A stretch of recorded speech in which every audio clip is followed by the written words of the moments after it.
This is Endless Horizons, a gas lamp, steampunk serial by Leland Artra. Book 1, Impossible Paradise, created by text-to-audio technology. Chapter 1, Prologue. It's working now, sir. I just sit here and talk into that thing? Yes, sir. Do you need help? Lady, I know I look as old as dirt, but I'm not a cobbly sailor yet. I can manage. Of course, sir. Thunk, thunk. So this thing will let people hear what we're saying right now, in the future? Yes, sir. Our voices will be preserved for visitors to listen to, like reading a book. As I explained when we first met, the Empress desires an accurate record of the events leading up to this age by those who were directly involved. It's my greatest honor to interview you as part of this initiative. This will be a priceless treasure for future generations. We're under strict orders to censor nothing. I'm only here to serve you, sir. Sir, are you okay? Do you need a handkerchief? Yes. I'd thought I'd seen it all. But this thing is, well, amazing. Lady Jana Lee, Empress's blesser, would have loved to see it. I'm not so sure I can do this. I understand, sir. Perhaps it would be better if you ignore that and speak to me. I want to hear your story as you remember it. Well, ma'am, that's a course I can navigate. Get one of them helpers to bring us some hot Java, and we'll start. You can call me Captain Reinvo. What house I was born to don't matter, 'cause they didn't bother to keep me past my mother's milk. The Merchant Marine Commune records might show where I came from, but I've never looked. The facts of the matter are simple enough. On Martidi, Tarodit 24th, 14343, that is the third day of the week, on the 24th day of the second month of spring by the old calendar, the V. Brios set out from the imperial capital harbor for his suitor voyage, the first ship of his kind. He had a set of twin screw shafts driven with multi-stroke steam engines instead of the ordinary single-stroke steam piston engine connected to a pair of paddle wheels. The propellers made everyone overlook the fact he was also the first ship made of iron. I accepted command of the V. Brios because he was the most handsome and faithful ship I'd ever set eyes upon, the child of Lady Jana Lee Jedalor's repressed scientific genius. What mattered to House Jedalor, the house I served most of my adult life, was that the V. Brios was big. The iron construction allowed the V. Brios to be built larger than any ship before. The propeller drive, lack of paddle wheels, and extra size gave the V. Brios almost double the cargo space of his closest rival. And that was why House Jedalor allowed Lady Jana Lee to build him. Lady Jana Lee was House Jedalor's Castatan. Except she always seemed to be sailing into the wind as Castatan. Sure, she maneuvered well enough to perform her duty as business leader for House Jedalor, but I saw her working in the Anev shipyards, her clothes covered in grease and grime, and twin fires in her eyes as she built the V. Brios. She was glorious as she bent metal, machine, and man to her goals. When she spoke, every engineer around stopped to listen. When I took command, Lady Jana Lee said she'd done the math, and I could push the V. Brios's engines harder than any ship I'd ever commanded.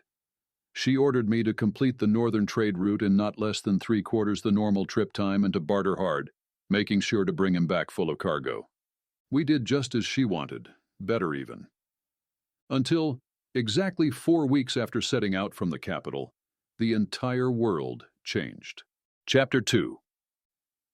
Nanadit 24, 14343, Day 1.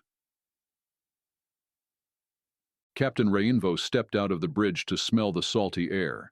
He tied his rain hat in place and synced up his heavy weather jacket against the spraying winds.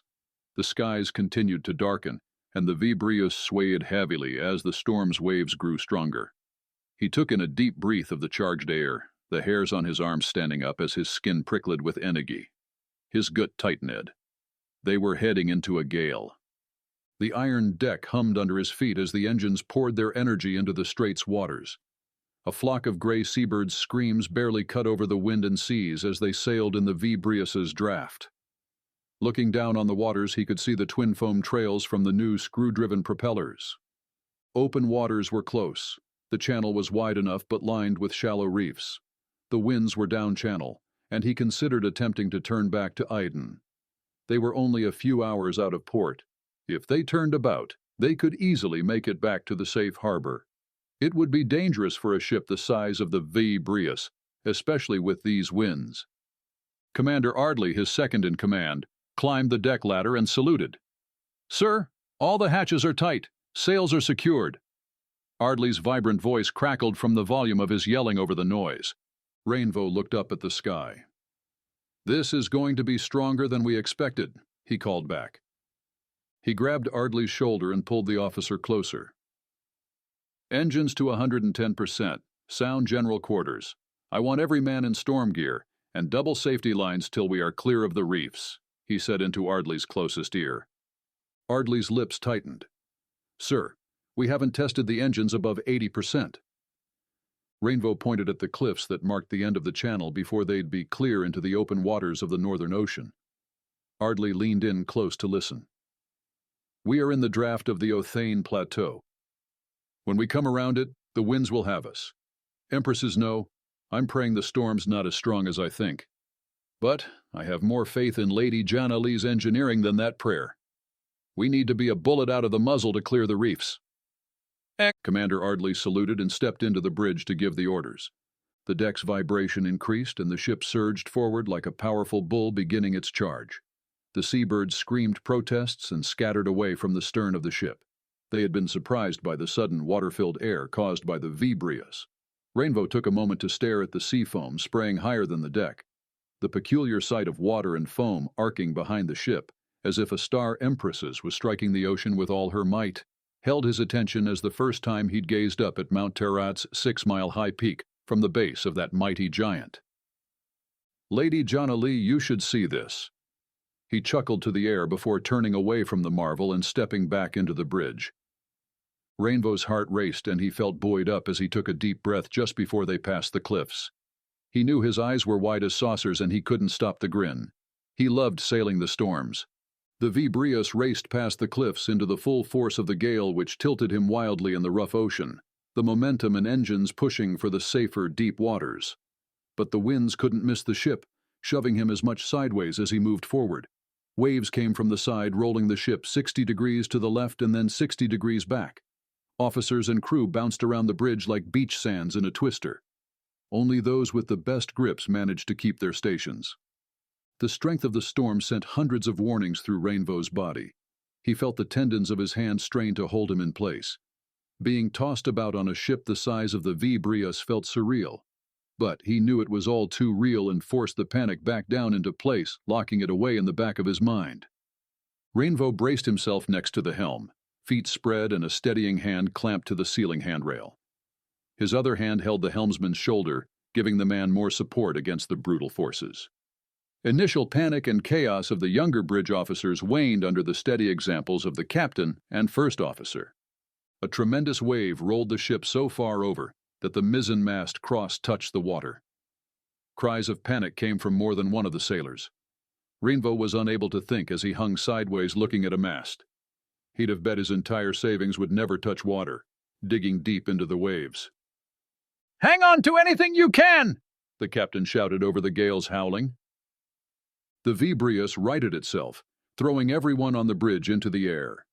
Before they fell, another wave pushed the vessel upwards, violently catching the flying men. The winds had the ship at their mercy. The helmsman recovered his station and tried to hold against the force, but was thrown away as the wheel spun like a top. His head slammed into the deck with the sound of a dropped melon breaking open.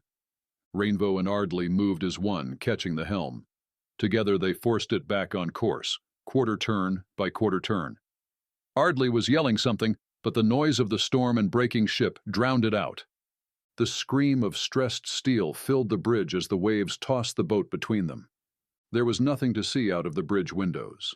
The storm blotted out all light, leaving only the ship's few running oil lamps visible. Lightning struck again and again, giving them momentary visions of deck-topping waves, violent oceans, and dark cliffs. "Captain, the cliffs!" Commander Ardley screamed. "I see them, man. Pull!" Together they strained against the helm. The ocean dropped out from beneath them as the ship fell into the trough of the high waves. With a heart-stopping crash, the rudder locked. The rudder's jammed. Emergency stations, Reinvo ordered as he grabbed for the voice tubes. Blowing hard, he yelled into them for the men below deck to seal all passages. Bells sounded, and the steam whistle blew just barely audible over the storm. Reinvo grabbed the helm and put every muscle he had into it, trying to make it move. "Brace for impact," Ardley's voice came over the cacophony. Reinvo glanced up just as a lightning bolt lit the sky. The outer cliffs were only 300 yards to starboard. With the gut-wrenching screech of a night terror, the ship hit the reefs. Reinvo flew forward, his head breaking the glass windows. The impact alone caused stars to glitter in his vision as he flew. Astonished, he floundered in the weightless motion as he went entirely through the broken panes. He lashed out, trying to grab the window's frame to arrest his movement. His hand made contact only to be ripped away, cutting his fingers and palms on the broken glass. Pain shot through his body from dozens of deep cuts as the salt water washed over him. His flight was painfully halted mid-air by the forgotten safety harness. The harness dug deep, cracking ribs and cutting into his waist. A lightning strike illuminated the water-fluted decks of the doomed ship below him. The deck came at him slowly. Salt water sprayed into his eyes, trying to blind him. As slowly as he fell, his arms and legs wouldn't move fast enough to brace against the coming impact. Reinvo crashed sideways onto the cold iron deck. His left shoulder and leg took most of the impact, both exploding in agony. Dazed, he tried to stand only to be smacked by a wave that tossed him back into the iron wall of the bridge, knocking all the air from his lungs. His head flipped back, striking the steel bulkhead, and rewarding him with one last blazing explosion of pain before the blackness took him. Want more? Go to reamstories.com/endless horizons to get early access to more of the Endless Horizons adventures. Before you go, please rate, review, and comment on these chapters. I'd love to hear your thoughts. Thanks for listening. These audio readings are produced with text-to-audio technology to keep costs down. Want to support producing these with greater frequency and eventually using voice actors? There are two options. One, and my personal favorite, to support the writing, editing, and audio production, get early access to the draft stories, and participate in the amazing community of listeners and fans of these serials, please go to reamstories.com/endless horizons and subscribe.